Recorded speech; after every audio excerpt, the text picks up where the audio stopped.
புலம்பல் 3:22 வாசிங்களேன். நாம் நிர்மூலமாகாது இருக்கிறது கர்த்தருடைய கிருபையே, அவருடைய இரக்கங்களுக்கு முடிவில்லை.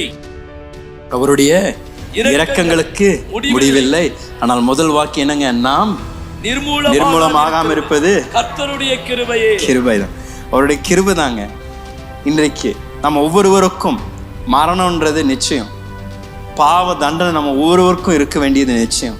ஆனால் அவருடைய கிருபையினாலும் அவருடைய இரக்கத்தினாலையும் நாம் நிர்மூலமாகாமல் நமக்கு தேவன் ஒவ்வொரு நாளும் ஒரு புதிய தருணத்தை தந்து மீண்டும் நாம் அவரை சேவிப்பதற்கும் அவரை பின்தொடர்வதற்கும் தேவன் ஒவ்வொரு நாளும் நமக்கு கிருபை தருகின்றார். என்ன ஒரு அற்புதமான நல்ல மேய்ப்பருங்க. கைகளை உயர்த்தி அவரை பார்த்து சொல்லுங்க, நீங்கள் எவ்வளோ அற்புதமான தேவன், எவ்வளோ இரக்கம் நிறைந்தவர். இந்த இரக்கத்திற்கும் இந்த கிருபைக்கும் நான் தகுதி இல்லை, ஆனால் நீர் எவ்வளோ உண்மையான தேவன்.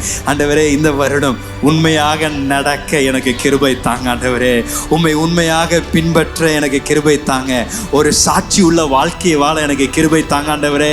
ஆண்டவரே, அந்த நீதியின் பாதையில நடக்க எனக்கு பலத்தை தாங்க ஆண்டவரே. ஒவ்வொரு நாளும் உம்முடைய வார்த்தையை நான் உறுதியாக பிடித்து கொண்டு அந்த வார்த்தையில் எழுதப்பட்டிருக்கின்ற சத்தியங்களுக்கு நான் கீழ்ப்படிந்து ஆண்டவரே என்னுடைய வாழ்க்கையை சாட்சி உள்ள வாழ்க்கையை வாழ பரிசுத்த ஆவியானவரே எனக்கு ஒரு மெல்லிய ஒரு இருதயத்தை தாங்க. எப்பெல்லாம் என்னுடைய வாழ்க்கையில தவறுகள் ஏற்படுகின்றதோ, உமக்கு பிரியமில்லாத காரியங்கள் இருக்கின்றதோ, அது உடனடியாக சரி செய்வதற்கு எனக்கு அந்த கிருபையை தாங்க. ஆவியானவரே, என்னை உன்னை நிரப்புங்க.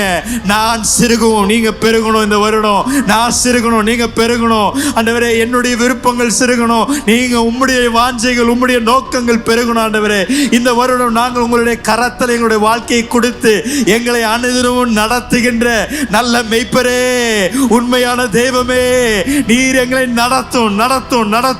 நாங்கள் உங்களை பின்பற்றோம் ஆண்டவரே.